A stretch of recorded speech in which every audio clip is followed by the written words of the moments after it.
It was about the seventh hour, and he cried with a loud voice, Father, into thy hands I commend my spirit. And he died. Loud voice. After 3 hours of torture on the cross, he still had strength. When's the last time you thought about death? I remember as a student many years ago at the seminary, Dr. Oswald Huffman, renowned speaker of the International Lutheran Hour, wrote a little booklet. The booklet titled was Knowing Your Death. And I read that as a seminary student. And he made the assertion in that little pamphlet, not until you have resolved your own death will you find the greatest joy in life. For it is death that defines life. And to enter into a life of great joy, we all have to also deal with our death. You can't escape it. You can't ignore it. There are people that won't drive to work past a cemetery because they can't handle the concept of death. And yet, if there's one thing that's certain among human beings and all that breathes, there is death. And it is not difficult to resolve for a child of God. You see, as we come to this Good Friday, I sort of think of a word. You'll find it in literature. Denouement can be pronounced different ways. Denouement. When you're reading a novel or a book of any kind with a story, there are many, many subplots. Sometimes you figure they don't really interact with each other. And then there's a crescendo. It builds up to the denouement, where all of a sudden you're going to learn who done it. You're going to learn the whole story, and you say, now that all fits in, I get it. I understand it. I was concerned way back there that I couldn't make sense out of it. It's all coming together. That's the denouement. That's Good Friday. At the cross, it all comes together. Whether it's the child at Bethlehem, the one who feeds the 5,000, who heals the sick, it all comes together in a word, the gospel. Translated, God's love for us. That denouement, that conclusion. Jesus himself becomes for us a model of dying. And we don't all die the same way. Sometimes there's a long protracted period of time which gives us time to prepare. Other times it's a sudden accident. And there's no time. It reminds us at every time we should be prepared to know the life of everlasting joy. Think about Jesus now just for a few moments, how he is a role model. As he's on the cross, what does he do? He says about his persecutors, those who put him on the cross, Father, forgive them. Just think about that. Nails through your flesh, through your arms, through your feet, hanging in the hot sun, dehydrated. What does Jesus say? Father, forgive them. Forgiveness. They don't deserve forgiveness. The Romans don't deserve forgiveness. The scribes and Pharisees don't deserve it. That's pure love. Forgive them, Father. He looks and sees his mother, and he says to the disciple John, John, take care of your mother. My mother. Could have been maybe ours. John, take care of my mother.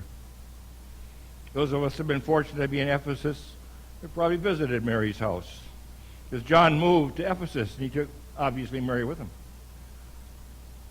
It's a place of great reverence. Archaeologists, in general concurrence, that's Mary's house in Ephesus. Crying out, I'm thirsty. He's a human being too. the human side of Jesus in that sun. Dehydration, sweats and blood. I need a drink. And they gave him some vinegar and myrrh. That wasn't further torture. That was common, because it did take away a little bit the sting of pain. And yet he had the same feelings that we all have. My God, why have you forsaken me? He had the feeling, why me? Why my loved one? Why my child in that accident? Why, God? He had that feeling. He's one of us. He suffered what we suffer. And then he sees one of the thieves saying ridiculing words, and the other says, we deserve what we're getting, but he has done nothing wrong. Remember me, Lord. And Jesus, what does he say? Today you will be with me in paradise. Today. There's no interim period. I never really understood that until I got a little bit of a knowledge of Einstein's theory of relativity. There is no in-between time. And Einstein clarifies that if you study his relativity. You die, that's the judgment day.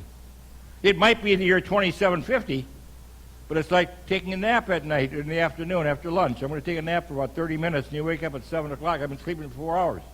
I'm not aware of the passage of time. I'm in a different time entirely. Then he cries out also to the crowd as they hear him, as he says with a loud voice, Father, into thy hands I commend my spirit. He calls him Father. Even though he had cried out, my God, why have you forsaken me? It's over. He had just said, it is finished. I have come to do the will of my Father. When I told my mother, I must be about my Father's business. I have here no abiding city. I have come to accomplish salvation for these beautiful sheep. It's finished. It's done. Life is finished. It's done. There's only one thing left. It's the prayer, Father, into thy hands I commend my spirit. And he died. We too die. Death, unless it's a quick accident, and even there, technically, it never happens suddenly. The body shuts down. Different systems. But there's a process. Those of us in the clergy, medical people, others have often seen this dynamic at work, where there is a process of shutting down, and we turn our face away from the world. I will always remember my oldest sister, who died at age 39 of cancer, and that was back in the 50s. There weren't many remedies. And she had 3 young children. And as she was in her closing days in the hospital in Springfield, Illinois, she said farewell to her husband. And then each of her 3 children came in and she said goodbye. Many tears for many days. It wasn't simple. It was hard. But she wanted them to hear them say again, I love Jesus. And then my father explained to us, he's a pastor also, he was retired at the time, he explained to all of us the night of her funeral that it was almost miraculous. But having said goodbye to her family, she turned her attention elsewhere. And she was prepared to meet the Lord. Detachment. First time I experienced that, I was a young vicar in Cleveland, Ohio. And I went to visit a young man. He was a lawyer. He had been a representative from the state of Ohio to Washington. He had boats, he had cars, he had mansions. He was a wealthy man. He too had cancer. And as I went to visit him, almost on a weekly basis, I began to realize his former position gradually meant little. His house meant little. His boats meant nothing. And he was detaching. He was ready. he knew the Lord. And that is what happens. We begin to detach ourselves from the world. Some of you know that 2 weeks ago we had a fire at our house. It could have easily, we could have lost the whole house. But Gloria and I were both there, and we contained it to the laundry and to the garage. The garage, we hadn't cleaned that for 50 years. We've been here in 36 years. When we left Raleigh, we took all the junk we had in that garage and put it in this garage and added 35 years more. We've been working, it took about 7 days with a crew of 3 and 4 of us. But I couldn't help but think of what I want to say to you tonight. We filled one garbage bag after another and pitched it. Junk. Why are we keeping this stuff? Now, there are many things in there. Not only some albums of the children in kindergarten. We keep parts of this, but not all of them. I didn't need 30 years of Navy records. Garbage. Now, at a certain time, this was important. Again, about 35, 40 years of taxes. Tax material. Put it in the garbage dump. Even some pictures, so many beautiful pictures. Who wants them? So much of what is important to us, throw out the garbage. How often I said to the workers, what should we do with this? Garbage. What's important is people. But what's really important is the one who hung on the cross. That detachment, it helps us reevaluate ourselves. And that's why so often we don't really appreciate, as Oswald Huffman said, that we really do not have a picture of our life until we face the end. Because life is like a tapestry. And every day and every week and every month we're building a little bit more on a tapestry. But it's like the denouement. We don't quite see how these plots fit. But as we look backwards and we see the hand of God in all that we've done in life, God has been leading and guiding us if we're open to his leanings. And that's what the disciples discovered. Think how they were empowered after the resurrection. How they were empowered having seen the crucifixion. They went around the world and told the story of God's love to a dying world, a sinful world. We live in a time when we're trying to eliminate sin and death. It's not going to work. Not everything is relative. There are rights and there are wrongs. There is life and there is death. And we have to face that reality. We don't face it alone. We face it with one who's love and compassionate. We face it because there was a Good Friday. And that's why the Christian church calls this good. It's a good day. It's a good day in the life of a child of God. For it's a reminder to us that Jesus has taken away our sins. Jesus, we come to this holy table, he takes away our evil, and we go forth empowered with the gospel, the good news of his love. There is a phrase.